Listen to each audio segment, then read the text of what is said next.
Today we're not even going to beat around the bush when it comes to the conclusion. We stuck with it. As the title said, according to me, this is the best value for money Renault currently on offer in the country. I could cut the video here and then we're done with it, right? But I can't, because I need to tell you how I got to that conclusion. And that's what we're going to be doing in this video. Otherwise, welcome to the channel. I'm Siwa and I appreciate that you're here with me today.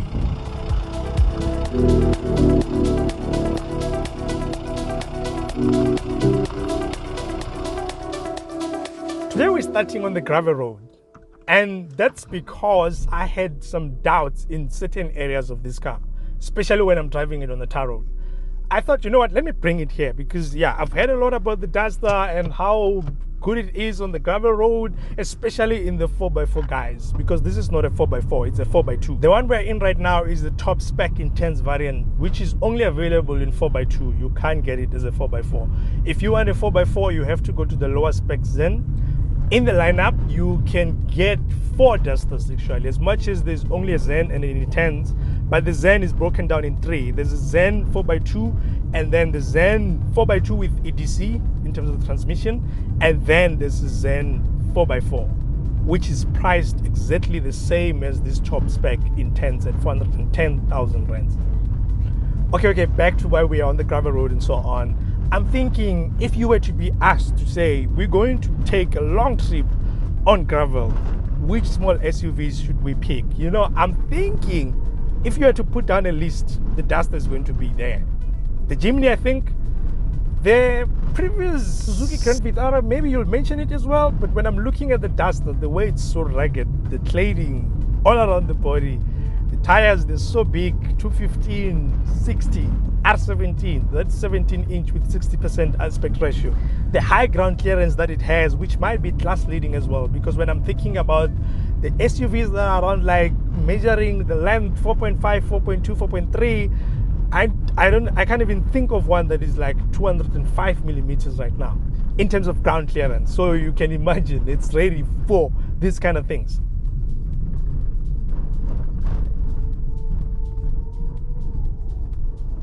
But if you're not buying a Duster specifically for off-road, there's a lot of things that matter. Like how well is the interior like built? You want to feel that it's well built, because you're not just going to live with it on the off-road. And that's something that I was worried about more than anything else, because I've heard stories, I know that it can take the gravel road, but is everything well built? Because that was my problem. Thinking about the suspension as well, how is it going to feel? And now that I'm in here, and I'm thinking about the experience that I've had, because recently I took the Mahindra XUV300 on the same gravel road.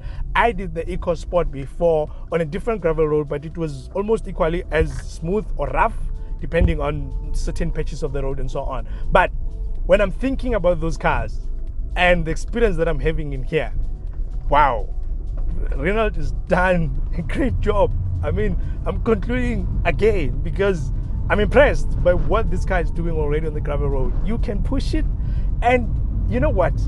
Wow, have you ever felt like the things you complained about in other cars are being answered in one car? And I feel like that in the Duster right now, because when I was in the Ford, I felt like, you know what, when it comes to insulation and the comfort, it can take it. That car had low profile tires, by the way, but it managed to soak in the bumps in a way that, you know what, as much as you could feel that it's not necessarily made for off-road in that sense, but things are well built, things are put together well, so much that you don't feel like, you know what, I'm hating this car in the interior itself. But with the Duster, it's that plus obviously the tires are contributing a lot to how I'm feeling right now. Same 17-inch, but these are not low profile tires, but it feels much better. When I'm thinking about the suspension as well, this actually feels much better, because it doesn't matter what kind of pothole you are hitting, and especially on the ones that the full tire can go in, because those are the ones that are going to tell you how the suspension is responding. It feels, wow, it feels much better than I felt in the other two cars.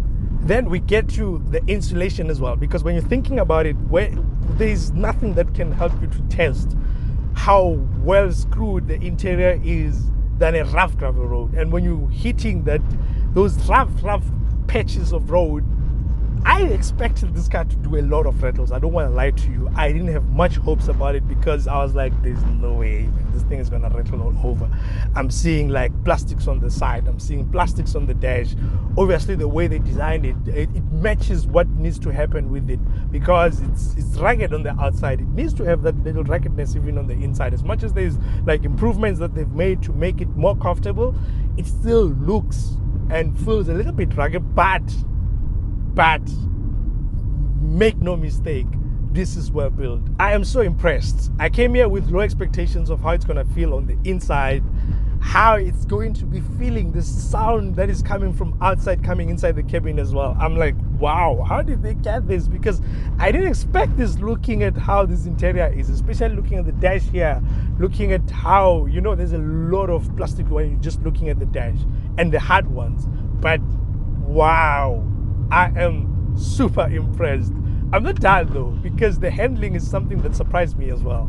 You know, when it came to the Ford, as I said, I complained a lot more about handling and how I felt like, you know what, you need to hold on to the steering wheel much more and make sure that, you know what, you don't have room to make a lot of errors, because it can throw you off the way it felt. It was a lot more slippery than actually right now as I'm feeling in here. It feels well planted to the road. It can take this, basically. It's not a 4x4, but you can feel that, you know what, they made it with an understanding that people are going to be taking it off-road. Then in the Mahindra, I complained about the insulation, and like I said, it's already covered in here, because it doesn't feel like things are rattling much more than I experienced in the Mahindra. This is almost the same level as a Ford, and that Ford had like a different kind of insulation level, especially when it comes to the material choice on the interior. Look, Renault has done a great job in this car, especially when you consider driving it on the off-road like this. They've done a great job. I think this is built to last. You know, surprisingly, it feels much better than I did in the Navara. I was in the Navara on this very same road, the Pro 2X. It's a 4x2 rear-wheel drive, of course. That contributed a lot to how it feels, especially on slippery roads like this, because it was empty at the back. The load bay was empty, of course. So it feels much more different in here. You feel more in control in here than you are in the Navara, than you are in the EcoSport. Almost the same as in the Mahindra, but it kills the Mahindra with insulation. So it kills the Ford with how it drives, how composed it feels. Then it kills the Mahindra with insulation. So the things I complained about in those two cars on the gravel road, it manages to cover well. Renault has done a great job. This is a great product for this.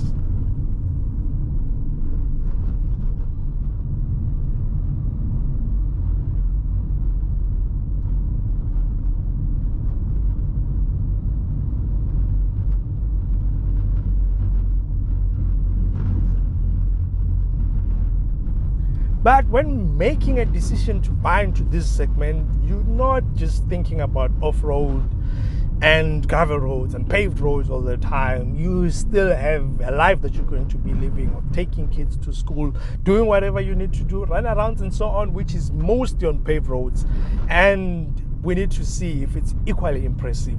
Let's take it there.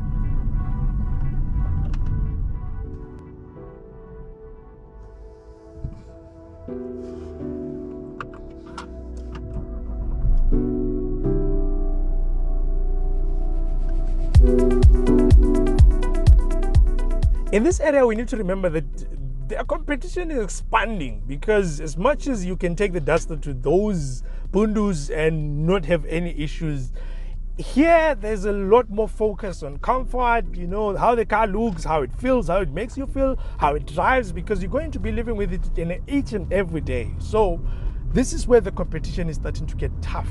I mean, if I'm looking at similarly priced cars, I'm looking at around 400 to 450,000. You're going to be looking at the likes of Corolla Cross, Jolion, Tiggo 7 Pro. You're looking at the Creta C3 Acros, which I had as well. And I'm thinking, you know, you starting to expand your horizon here. Some of these cars that we're talking about are shaking the market. They're making the market to start asking themselves questions as to what is the meaning of price versus value here, because they offer so much and sometimes you don't necessarily have to break the bank so much. But the Duster, does it have a say on the table? And you know what? This is again one area that, because I knew it's a rough car and so on, I didn't expect much of it. But wow, it does have a say. It does have a say on the table, and you can look at a Duster and consider it for that. Because when it comes to the comfort level it has, I'm not finding it to be particularly different to the others, as much as, yeah, they do have some level of comfort, because they are particularly made to make you feel comfortable when you get inside. The cars like the Tiggos, your Corolla Cross and your Jolions, the way they feel inside is much more different at first glance before you drive them than this one. So when it comes to the material choice as well, it contributes a lot, of course, to how you're feeling as well. The ambience that it's created in the cabins as well is totally different to what you're getting in here as well. It's when you start driving it that you start feeling that actually this is a good car, because when you are in town, maneuvering around is not a problem, and that's a problem for most cars that are rugged. It's not a problem in here. I'm not finding comfort to be the biggest issue, especially when you're like doing stop starts, you're just going up and down and so on. You're finding that maybe there's humps, there's potholes on the roads, as we know that there are. It's not uncomfortable to be in a Duster each and every day. You can literally just drive this car every day. I'm actually more impressed than not when it comes to how it drives. Even on the tar road, I'm finding it to be much more comfortable than I expected. And one thing Renault didn't do is just focus on the elements of ruggedness. They added things that will convince you that, okay, this is a good car, like auto aircon. Of course, it has sensors, parking sensors. This camera is nice. It looks great for this price point as well, because I've seen worse. You know, you have 360 degree in here as well. Not necessarily 360 in that sense, but you can see all sides. It can show you to the left, to the right. You can see at the back. You can also see the front camera as well. It does have, so it's very much supportive in how you're going to be maneuvering around town. The mirrors as well, I find them to be adequate size. They're supportive. When it comes to the vision that I have in here, I'm not finding myself having to struggle to say, am I seeing that spot properly or not? It's just well proportioned car inside. I mean, they've added some features that are also impressive at the price point. Of course, it has keyless entry and keyless start, but you also get blind spot monitoring, which is not something you get every day. As usual, when it comes to Renault, it's easy. You get the cruise control with speed limiter, and when I'm looking at the active and passive safety as well, there's ABS with EBA. You get electronic stability control. You know, when I'm looking at the airbags as well, you get driver, passenger. You also get side airbags as well. So there's quite a number of things that they didn't just ignore, because they're focusing on ruggedness. And those are the things that will contribute to you just saying, you know what, I need to consider this car.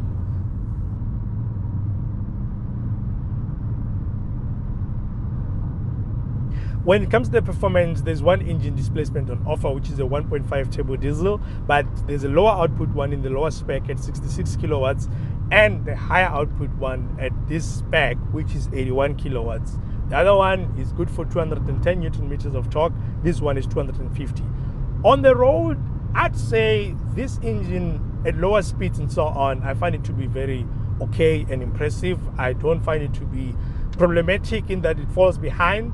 But when it comes to the highway, that's where you're going to start feeling like, okay, fine, I can see that, you know what, I'm overdoing it now. If I try to just overtake everything in front of me, it can do the high speed easily without any struggles whatsoever. But don't expect it to be the punchiest engine on the road because it doesn't feel like it. In fact, if I was to compare it to the Mahindra and the Citroen C3 Aircross, I think those cars will take it when it comes to the performance in that sense. What they wouldn't get though is how well insulated this is. This engine as well doesn't make noise. I mean, the road noise obviously is contributed by the type of wheels and tires sometimes, but in here, when it comes to the engine noise, if you even play the sound system, you're going to get like almost a quiet cabin. It's so quiet. This engine doesn't make noise. Only when you're just putting your foot down trying to overtake, it's going to bring out that diesel roughness, but from there it settles down so well that I'm impressed.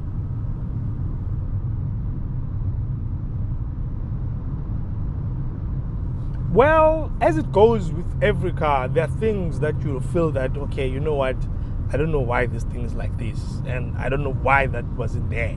Because I'm looking now, thinking of the shortcomings that I have in here. The steering wheel, for example. At night, there's no illumination on the buttons here. Yes, it's a multifunctional one, but there's nothing illuminated. I don't know how I'm supposed to be setting cruise control and making changes on the cluster here, because that's what it does. Then when you're getting inside the car, of course it's a keyless entry, but the way it works is that this proximity sensing key. So in South Africa, you know, you lock the car and you have to check if it's locked because there might have been remote jamming on your car. If you don't know that you need to press the key to lock it before you can test the handles outside, it's going to be a little problematic because every time you get close to the car, it's ready. It's already opened. And when you're touching the handle, it's already open. So you can't even check if you locked it. So what you need to do though is to just press the lock key and test the handle and make sure that it's locked before you walk away. And then this minor thing that we identified the other day, I was with my wife and we were driving and like she wanted to open the sun visor and we realized that the mirror in there doesn't close. I mean, you have to look at yourself all the way as long as the sun visor is like put down. And I'm like, come on. And it lacks those little things that they can use to just sway you their way at the dealership, you know, like rain sensing wipers, you know, auto lights, because this is manual. When I'm looking outside as well, the lights are halogen, the headlights, even at the back is halogens, as much as they do have like some design that looks like LED a bit. And then, but at least the DRLs as well, they're like LED, so we can use that to say, you know what, these are LEDs, man. And then there's this metal visual appeal. I mean, this is rugged, right? It's made, it looks like it's made for that. And when you're considering it for lifestyle purposes, you're like, yeah, but yeah, it looks like it's something that I need to, you know, do the rough stuff with. And when I'm looking at it inside, actually, the thing that is most visually unappealing for me is the armrest in here. The way it looks, the way it's placed. Yes, I've seen this before, of course, in like, I think there is Land Rover that has done it before, and even in like industrial cars, they do have armrests like this as well. And when I'm looking at it and thinking about it, I'm like, it's not necessarily the most visually appealing, but it's one of the most functional because it makes this car to drive so well because of the way you're balancing on this armrest. And maybe it's because it's only on one side that it feels weird. That's why I think it's not necessarily that visually appealing. But there's a special thing about this car, and that is the fuel consumption. I am blown away. It made me question what I know about fuel consumption. I mean, this thing has a 50-liter tank, but the way it looks, it can give you like around 1,100 kilometers. And when I'm thinking about that, I've done just maybe around 500, and it was saying I can still go for almost 700. And I was like, come on. Looking at the gauge in terms of how far the tank is, I was like, yo, this thing can really do what it says because it doesn't chow much. On the screen, it says 5.2, but I don't know if it's less, man, because the way it looks, it can still go. And I'm shocked because this is not necessarily just open road, it's extra urban. I'm thinking this is probably the most fuel efficient car I've ever driven. I don't think I'm wrong. This is probably the most fuel efficient car I've ever driven. Wow. But yeah, I think for me, I concluded before I even started, what a car, what an offering by Renault. This is just amazing to experience. The way I've experienced it, I still can't believe that this car is that good. I didn't even think of that by looking at it. I was judging a book by its cover because this is such a great car. Renault has done a great job with this car. And to back themselves up, they said we're going to give you a 5-year or 150,000 kilometer mechanical warranty. That's a lot. that's enough. I don't know what else needs to convince you there. And then when it comes to service plan, you're only going to get 3-year or 45,000 kilometer service plan at 15,000 intervals. With that said, as impressed as I am, thank you so much for being here with me today. I really appreciate it. Till next time, I am out.